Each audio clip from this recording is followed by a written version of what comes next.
Hello students, आज का topic बहुत इंटरेस्टिंग है और ये है potential difference of cell.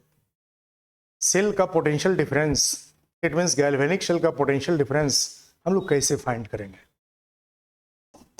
Potential difference of cell और electromotive force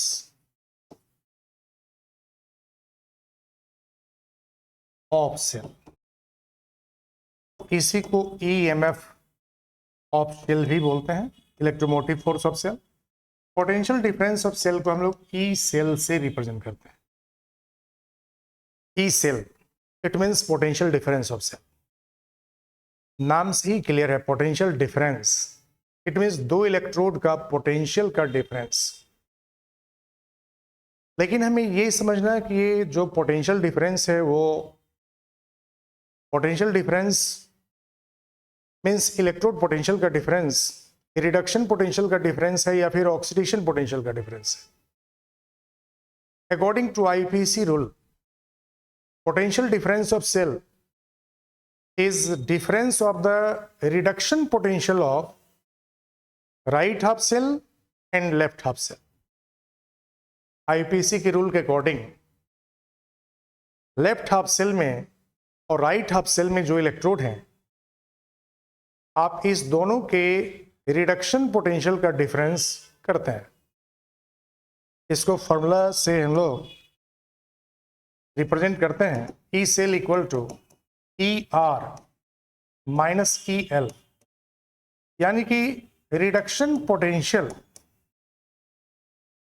of right half cell और E L is reduction potential of left half cell. और यही है difference of the reduction potential of right and left half cell, जिसको हम लोग क्या बोलते हैं, पोटेंशियल डिफरेंस। इसे बोलते हैं हम लोग potential difference of cell. Potential difference of cell reduction potential of right half cell और reduction potential of left half cell के डिफरेंस के इक्वल होता है। बट कभी आपको oxidation potential of left half cell known हो तो oxidation potential of left half cell में reduction potential of right half cell को ऐड कर दीजिए तो भी आपको सेम वैल्यू मिलता है। Oxidation potential of left half cell plus reduction potential of right half cell equal to होगा पोटेंशियल डिफरेंस ऑफ सेल। क्योंकि एनोड पे ऑक्सीडेशन होती है, लेफ्ट हाफ सेल में ऑक्सीडेशन होता है। Left half cell is called anodic half cell और anodic half cell में ऑक्सीडेशन होती है, वहीं कैथोडिक हाफ सेल में रिडक्शन होता है। तो कैथोडिक हाफ सेल के जो रिडक्शन पोटेंशियल है और एनोडिक हाफ सेल के जो ऑक्सीडेशन पोटेंशियल है, दोनों का सम कर देंगे तो आपको पोटेंशियल डिफरेंस ऑफ सेल के इक्वल मिलेगा। इसी को इलेक्ट्रोमोटिव फोर्स भी बोलते हैं। इलेक्ट्रोमोटिव फोर्स का मतलब हो गया जिस फोर्स के कारण, जिस पोटेंशियल डिफरेंस के कारण इलेक्ट्रॉन का फ्लो एनोड टू कैथोड होता है या लेफ्ट हाफ सेल से राइट हाफ सेल की तरफ होता है। तो पोटेंशियल डिफरेंस ऑफ सेल को जब हम लोग स्टैंडर्ड कंडीशन में मेजर करते हैं, in standard condition of temperature 298 kelvin, pressure 1 bar and concentration of electrolyte 1 m, जब आप पोटेंशियल डिफरेंस को मेजर करते हैं तो हम लोग इस पोटेंशियल डिफरेंस को standard potential difference of cell बोलते हैं। Standard potential difference of cell को हम लोग ई नॉट सेल से रिप्रेजेंट करते हैं और ये होता है E naught R minus E naught L के इक्वल।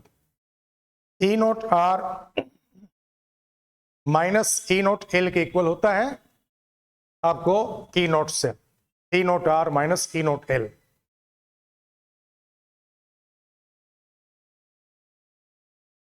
तो E naught R minus E naught L में राइट हाफ सेल का reduction potential under standard condition और लेफ्ट हाफ सेल का स्टैंडर्ड रिडक्शन पोटेंशियल जितना है, आप इस दोनों का डिफरेंस कर देंगे तो ई नॉट सेल आपको मिलेगा। Standard potential difference of cell मिलेगा। स्टैंडर्ड पोटेंशियल डिफरेंस का मतलब इतना ही से है कि इस पोटेंशियल डिफरेंस को हम लोग 298 kelvin temperature, it means 25 degree Celsius temperature, 1 bar pressure और 1 m molar concentration of electrolyte पर मेजर करते हैं। और ये स्टैंडर्ड इलेक्ट्रोड पोटेंशियल जो है, रिडक्शन पोटेंशियल हम मेजर कैसे करते हैं? इलेक्ट्रोड पोटेंशियल को मेजर हम लोग कैसे करते हैं? How can you find the electrode potential? Individual electrode का जो रिडक्शन पोटेंशियल है, स्टैंडर्ड कंडीशन में आप इसको कैसे फाइंड करते हैं? कहां से इसको लाएंगे? आपकी बुक में एक टेबल है स्टैंडर्ड इलेक्ट्रोड पोटेंशियल का, उस टेबल को हम इलेक्ट्रोकेमिकल सीरीज बोलते हैं, जिसमें डिफरेंट सब्सटेंसेस का स्टैंडर्ड इलेक्ट्रोड पोटेंशियल को इंक्रीजिंग ऑर्डर में अरेंज किया गया है। Increasing order of standard reduction potential, increasing order of standard reduction potential, increasing order of SRP is called as electrochemical series. इस टेबल को इलेक्ट्रोकेमिकल सीरीज बोलते हैं, जिसमें इंक्रीजिंग ऑर्डर में डिफरेंट सब्सटेंसेस के या डिफरेंट एलिमेंट्स के स्टैंडर्ड रिडक्शन पोटेंशियल का वैल्यू दिया हुआ है। लेकिन इस टेबल को बनाने के लिए जो इलेक्ट्रोड पोटेंशियल मेजर किया गया, वह मेजर कैसे किया गया? इलेक्ट्रोड पोटेंशियल डिफरेंट सब्सटेंस का कैसे मेजर किया? इंडिविजुअल किसी इलेक्ट्रोड पर कोई रिएक्शन नहीं होता है जब तक कि हम उसे दूसरे इलेक्ट्रोड के साथ में कनेक्ट ना करें। जब तक कि हम एनोड को कैथोड के साथ में कनेक्ट नहीं करेंगे, तब तक कोई एलिमेंट इटसेल्फ इलेक्ट्रॉन का लॉस या इलेक्ट्रॉन का गेन नहीं कर पाएगा।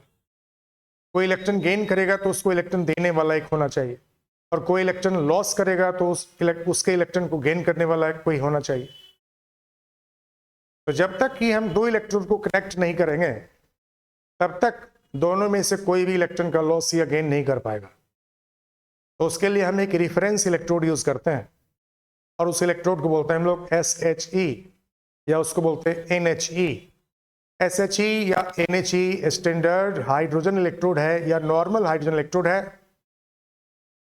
एक डिवाइस है, SHE या NHE एक डिवाइस है, जिस डिवाइस में standard concentration of hydrogen ion 1 m use करते हैं, 1 मोल पर लीटर, और standard pressure of hydrogen gas bar pressure use करते हैं, और टेम्परेचर 298 केल्विन यूज करते हैं।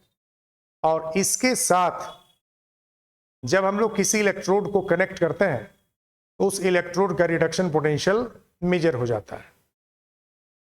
कैसे? अब हम लोग SHE को थोड़ा समझ लें। SHE का कंस्ट्रक्शन क्या होता है? इसमें आपको एक इलेक्ट्रोड है, प्लेटिनम इलेक्ट्रोड, और इसे हम लोग H+ आयन के सॉल्यूशन में डुबा देते हैं। इसे इमर्ज करते हैं H+ आयन के सॉल्यूशन में। इसका मोलर कंसंट्रेशन 1 m लेते हैं, टेम्परेचर इसका 298 केल्विन रखते हैं। इस प्लेटिनम इलेक्ट्रोड को हम इस प्लेटिनम वायर के साथ में कनेक्ट करते हैं, क्योंकि प्लेटिनम इलेक्ट्रोड या प्लेटिनम वायर एक इनर्ट मेटल होता है। प्लेटिनम एक इनर्ट मेटल होता है, और वो हाइड्रोजन के साथ या एसिड के साथ में रिएक्ट नहीं करते हैं।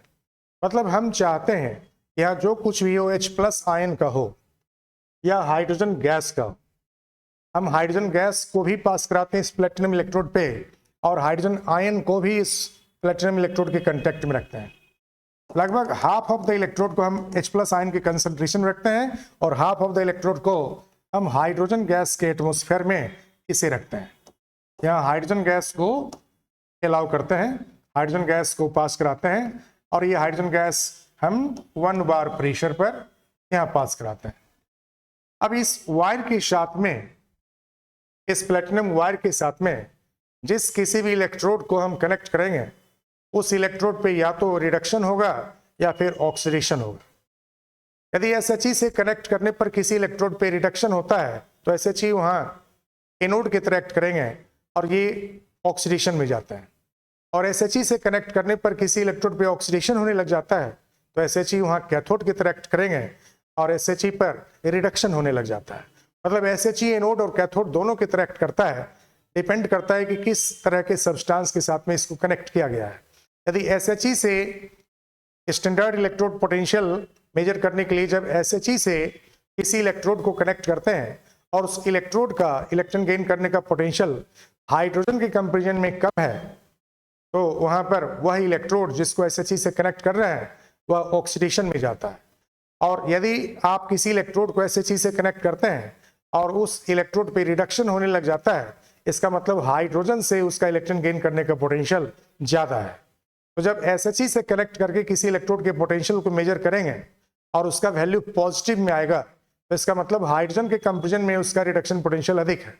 और SHE से कनेक्ट करके किसी इलेक्ट्रोड का रिडक्शन पोटेंशियल को मेजर किया गया और उसका वैल्यू नेगेटिव है, इसका मतलब हाइड्रोजन के कंपैरिजन में उसके रिडक्शन पोटेंशियल का वैल्यू कम है, यानी कि वो एलिमेंट आपको एनोड की तरह एक्ट करेगा। तो आपको कम रिडक्शन पोटेंशियल वाले जो होते हैं वो एनोड बन जाते हैं और ज्यादा रिडक्शन पोटेंशियल वाले जो होते हैं वो कैथोड की तरह एक्ट करते हैं। क्योंकि ज्यादा रिडक्शन पोटेंशियल है तो वो इलेक्ट्रॉन गेन करेगा और कम रिडक्शन पोटेंशियल है तो एनोड की तरह वो एक्ट करेगा, वो इलेक्ट्रॉन को लॉस करेगा। तो आपको SHE का कंस्ट्रक्शन यहां समझाया गया। इस SHE के साथ कनेक्ट करके हम जिंक का रिडक्शन पोटेंशियल मेजर करना चाहते हैं। तो जिंक इलेक्ट्रोड को हम जिंक सल्फेट सॉल्यूशन में 1m कंसंट्रेशन पे इसको इमर्ज करेंगे और इसके साथ हम SHE को कनेक्ट कर देंगे। अब यहाँ पर SHE को कनेक्ट कर दिया, साथ में सॉल्ट ब्रिज वगैरह भी इसमें लगा देंगे। ये सॉल्ट ब्रिज है जो SHE और इस दोनों के बीच में आपको कनेक्ट करेगा, कंप्लीट करेगा इलेक्ट्रिक सर्किट को। यहाँ एक वोल्ट मीटर फिट कर देंगे जो वोल्टेज को रीड करता है। क्योंकि SHE का रिडक्शन पोटेंशियल हम क्योंकि इसे रिफरेंस इलेक्ट्रोड के रूप में यूज करते हैं और इसलिए SHE का रिडक्शन पोटेंशियल को 0 एज्यूम करते हैं। इसका जो इलेक्ट्रॉन गेन करने का पोटेंशियल होता है H+ आयन का SHE पे, आप इस इलेक्ट्रोड का पोटेंशियल H+ से H2 में जाने का जो पोटेंशियल है एट द प्लेटिनम इलेक्ट्रोड, इसको हम लोग 0 वोल्ट एज्यूम कर लेते हैं और इसी को एज्यूम करके हम लोग इस इलेक्ट्रोड का जिंक का रिडक्शन पोटेंशियल कितना होगा हम लोग इसको मेजर कर पाते हैं। मतलब सारे एलिमेंट के साथ, सारे इलेक्ट्रोड के साथ जब SHE को कनेक्ट करेंगे तो SHE का रिडक्शन पोटेंशियल हम लोग क्या लेंगे 0। फिर दूसरे एलिमेंट का रिडक्शन पोटेंशियल कितना होगा यह आपको वोल्ट मीटर में दिखता है। तो वोल्ट मीटर में आपको पोटेंशियल डिफरेंस ऑफ सेल मिलता है, यहाँ पर E0 सेल मिलता है। और जब आप E0 सेल इक्वल टू जान रहे हैं E0 R होता है और -E0 L होते हैं, तो आपको राइट में SHE है, इट मीन्स SHE पर रिडक्शन हो रहा है और आपको जिंक वाले पर ऑक्सीडेशन होते हैं। तो E0 Zn2 + 2 Zn, it means reduction potential of zinc कितना होगा स्टैंडर्ड कंडीशन में, इसको हम मेजर करना चाह रहे हैं। तो जब इस दोनों को कनेक्ट करेंगे और standard concentration, standard temperature, standard pressure maintain करेंगे तो इस E0 सेल का वैल्यू जो यहाँ पर मिलेगा जिंक के साथ कनेक्टेड रहने पर 0.76 वोल्ट। तो यहाँ पर हम लोगों को E0 सेल का वैल्यू मेजर हो गया 0.76 वोल्ट। SHE का पोटेंशियल हम 0 लेते हैं, 0 एज्यूम करते हैं, तो आपको E0 Zn2 + 2 जिंक कितना होगा दैट इज 0.76 वोल्ट, यानी कि आपको E0 Zn2 + 2 Zn का वैल्यू कितना आएगा -0.76 वोल्ट। तो क्लियर हो गया यहाँ पर SHE के कंपैरिजन में जिंक का रिडक्शन पोटेंशियल लोअर है, नेगेटिव में आ गया क्योंकि SHE का 0 लिए हैं और 0 से इसका वैल्यू कम हो गया। मतलब जिंक यहाँ एनोड के तरह एक्ट करेंगे और जिंक ऑक्सीडाइज होंगे, वहीं हाइड्रोजन इलेक्ट्रोड SHE जो है वहाँ पर H+ का रिडक्शन होगा और H+ के रिडक्शन होकर ये आपको कैथोड की तरह एक्ट करेंगे। तो जहां रिडक्शन होगा वही कैथोड होगा, जहां ऑक्सीडेशन होगा वही एनोड बन जाएगा। SHE के साथ में जिंक को कनेक्ट करने पर जिंक पर ऑक्सीडेशन होता है तो ये जिंक एनोड की तरह एक्ट कर रहा है और SHE पे रिडक्शन होने लग जाता है, यानी कि SHE कैथोड की तरह एक्ट कर रहा है। तो जब कैथोड की तरह SHE एक्ट करते हैं तो उस सब्सटेंस का रिडक्शन पोटेंशियल नेगेटिव में आ जाता है। वहीं एनोड की तरह जब SHE एक्ट करेंगे तो उस सब्सटेंस का जिससे इसको कनेक्ट करेंगे SHE को, उसका रिडक्शन पोटेंशियल पॉजिटिव में आ जाएगा। जैसे हम पॉजिटिव रिडक्शन पोटेंशियल के लिए एक एग्जांपल ले रहे हैं, कॉपर का रिडक्शन पोटेंशियल पॉजिटिव होता है जब हम लोग कॉपर के साथ में इस कॉपर इलेक्ट्रोड को, यहाँ देखिए आपको कॉपर सल्फेट सॉल्यूशन है और इसका भी कंसंट्रेशन 1 में रखेंगे, टेम्परेचर 298 केल्विन रखेंगे और इसके साथ जब SHE को कनेक्ट करते हैं तो SHE के साथ कनेक्ट कर देने पर अब यहाँ पर SHE का एनोड का, क्योंकि SHE एनोड की तरह एक्ट कर रहा है तो एनोड का रिडक्शन पोटेंशियल हम लोग क्या लेंगे 0 वोल्ट, और यहाँ जो वोल्टेज दिखेगा वह 0.4 वोल्ट, इसमें जो EMF दिखेगा, पोटेंशियल डिफरेंस जो दिखेगा यह 0.34 वोल्ट। तो आपको इस वोल्ट मीटर में 0.34 वोल्ट यहाँ पर दिख रहा है। E नॉट सेल का value E not R minus E not L के इक्वल होते हैं और E नॉट R का मतलब हो गया E not of Cu2 plus two Cu और E नॉट L क्या हो गया 0 वोल्ट, क्योंकि SHE का रिडक्शन पोटेंशियल हम लोग क्या लेते हैं दैट इज 0 वोल्ट। तो E नॉट सेल जो है वो इसको हम लोग यहाँ रख देंगे 0.34 वोल्ट। तो कॉपर का रिडक्शन पोटेंशियल आपको पॉजिटिव में आ गया ना, तो इस तरह से 0.34 वोल्ट पॉजिटिव वैल्यू आ गया कॉपर का रिडक्शन पोटेंशियल। तो SHE के रिफरेंस में यदि किसी इलेक्ट्रोड पर रिडक्शन होता है तो समझिए उसका रिडक्शन पोटेंशियल क्या होगा पॉजिटिव होगा, और SHE के रिफरेंस में किसी इलेक्ट्रोड पे ऑक्सीडेशन होता है तो समझिए उस इलेक्ट्रोड का रिडक्शन पोटेंशियल नेगेटिव होगा। तो इस तरह से हम लोग स्टैंडर्ड इलेक्ट्रोड पोटेंशियल जैसे जिंक का या कॉपर का कैलकुलेट कर पाए हैं by reference of SHE।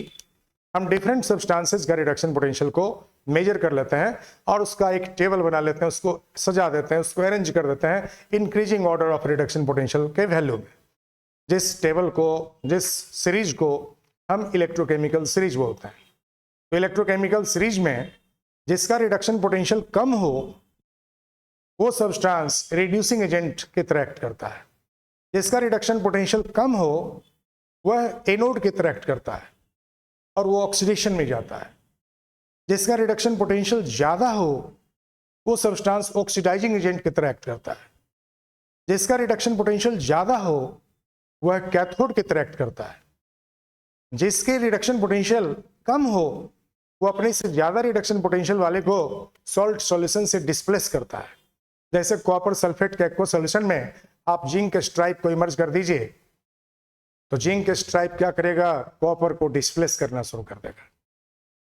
Solution of copper sulphate है और उसमें आप जिंक स्ट्राइप को इमर्ज कर दिए तो जिंक क्या करता है खुद डिजोल्व होने लग जाता है सॉल्यूशन में और कॉपर जो है वो रिड्यूस होकर आपको डिपॉजिट करने लग जाते हैं, वो डिस्प्लेस्ड हो जाता है।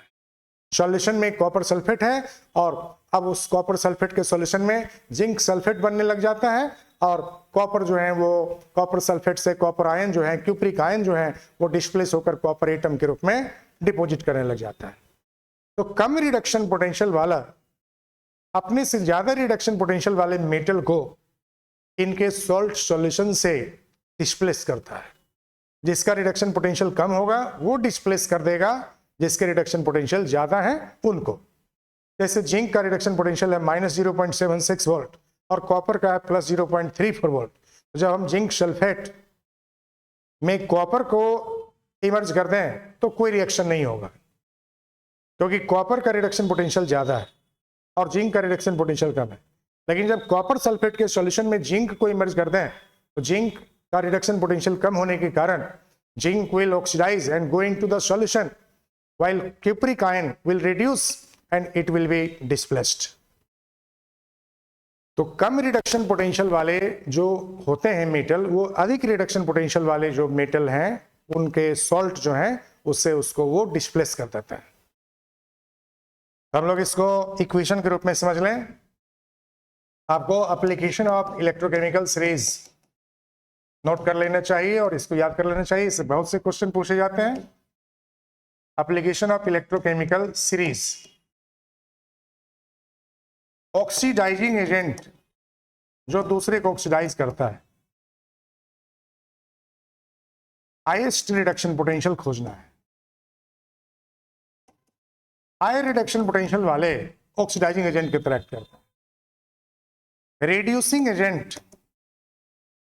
की तरह वो एक्ट करते हैं जिनका लोअर स्टैंडर्ड रिडक्शन पोटेंशियल होता है। जिनके लोअर स्टैंडर्ड रिडक्शन पोटेंशियल होगा, क्योंकि वो अपने को रिड्यूस करने का टेंडेंसी कम रखता है, तो ऑक्सीडाइज हो जाएगा, और जो खुद ऑक्सीडाइज होगा वो दूसरे को रिड्यूस करेगा। इटसेल्फ जो ऑक्सीडाइज होगा वो अपना इलेक्ट्रॉन लॉस करके दूसरे को देगा, और दूसरे को इलेक्ट्रॉन गेन कराएगा, तो दूसरे को रिड्यूस कर देगा। हम लोग इसको क्या बोलेंगे? रिड्यूसिंग एजेंट बोलेंगे। तो कम रिडक्शन पोटेंशियल जिसका है वो अपने आप को ऑक्सीडाइज करेगा और दूसरे को रिड्यूस करेगा, और ज्यादा रिडक्शन पोटेंशियल जिसका है वो अपने आप को ही रिड्यूस करेगा, तो दूसरे के इलेक्ट्रॉन को लॉस कराएगा, दूसरे से इलेक्ट्रॉन मांगेगा, दूसरे से इलेक्ट्रॉन को लॉस कराएगा, मतलब दूसरे का ऑक्सीडेशन कराएगा, तो दूसरे को ऑक्सीडाइज कर दिया, तो उसके लिए ऑक्सीडाइजिंग एजेंट हो जाएगा। हायर रिडक्शन पोटेंशियल वाले ऑक्सीडाइजिंग एजेंट की तरह एक्ट करते हैं, और लोअर रिडक्शन पोटेंशियल वाले रिड्यूसिंग एजेंट की तरह एक्ट करते हैं, याद रखना है। दूसरा है, जब किसी एलिमेंट का लोअर स्टैंडर्ड रिडक्शन पोटेंशियल है तो वो एनोड की तरह एक्ट करता है, वो ऑक्सीडेशन में जाता है।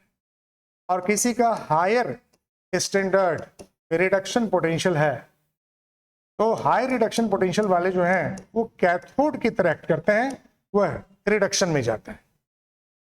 जैसे जिंक का रिडक्शन पोटेंशियल लोअर है और कॉपर का रिडक्शन पोटेंशियल हायर है, तो जिंक हमेशा एनोड की तरह एक्ट करता है और कॉपर आपको कैथोड की तरह एक्ट करता है। जब इस दोनों का हाफ शेल बना के कनेक्ट करते हैं तो जिंक पर ऑक्सीडेशन होता है, कॉपर पे रिडक्शन होता है। क्योंकि जिंक का रिडक्शन पोटेंशियल कम है तो ऑक्सीडेशन में जाएगा, और जिसका रिडक्शन पोटेंशियल ज्यादा है वो रिडक्शन में जाएगा। रिएक्टिविटी के मामले में जिसके रिडक्शन पोटेंशियल बहुत ज्यादा है और जिसके रिडक्शन पोटेंशियल बहुत कम है, यह दोनों हाईली रिएक्टिव होता है। जिसका रिडक्शन पोटेंशियल बहुत कम है, इट मींस नेगेटिव में बहुत ज्यादा है, वो इजीली ऑक्सीडाइज हो जाता है और दूसरे को रिड्यूस करता है। जिसका रिडक्शन पोटेंशियल बहुत ज्यादा है, मतलब पॉजिटिव में ज्यादा है, पॉजिटिव में बहुत ज्यादा है, मतलब वो दूसरे से इलेक्ट्रॉन का डिमांड करते हैं और दूसरे को ऑक्सीडाइज करने का टेंडेंसी उनका ज्यादा हो जाता है। तो वैसे एलिमेंट जिनके रिडक्शन पोटेंशियल हायर हो और वैसे एलिमेंट जिनके रिडक्शन पोटेंशियल लोअर हो, too much higher too much lower, that's are more reactive in nature. वह मेटल जिसका रिडक्शन पोटेंशियल कम है वो अपने से ज्यादा रिडक्शन पोटेंशियल वाले को सॉल्ट से डिस्प्लेस कर देता है। जैसे में आप देखिए, आपको जिंक को जब आप कॉपर सल्फेट के सॉल्यूशन में प्लेस करते हैं तो जिंक घुल के जिंक सल्फेट में कन्वर्ट हो जाता है और कॉपर यहां डिस्प्लेस हो जाता है, क्योंकि जिंक का रिडक्शन पोटेंशियल कम है -0.76 वोल्ट और कॉपर का रिडक्शन पोटेंशियल ज्यादा है +0.34 वोल्ट। तो ज्यादा रिडक्शन पोटेंशियल वाले को कम रिडक्शन पोटेंशियल वाला मेटल क्या करता है? डिस्प्लेस कर देता है। तो निश्चित रूप से आपको इन सब टर्म से, इन सभी टर्म से, इट मीन्स इलेक्ट्रोकेमिकल सीरीज के एप्लीकेशन से बहुत तरह के क्वेश्चंस आ सकते हैं। कौन सा मेटल किसको डिस्प्लेस कर देगा, कौन ऑक्सीडाइजिंग एजेंट की तरह एक्ट करेगा, कौन रिड्यूसिंग एजेंट की तरह एक्ट करेगा। तो संभवतः अब आप इस तरह के क्वेश्चन को सॉल्व कर पाएंगे। और जिन लोगों ने सब्सक्राइब नहीं किया है वो सब्सक्राइब कर ले ताकि हमारी वीडियो उनके पास रोज पहुंचेगा, और जिन लोगों ने सब्सक्राइब कर लिया है वो निश्चित रूप से रोज देखें वीडियो, तभी आपको मैक्सिमम बेनिफिट मिलेगा। Thank you.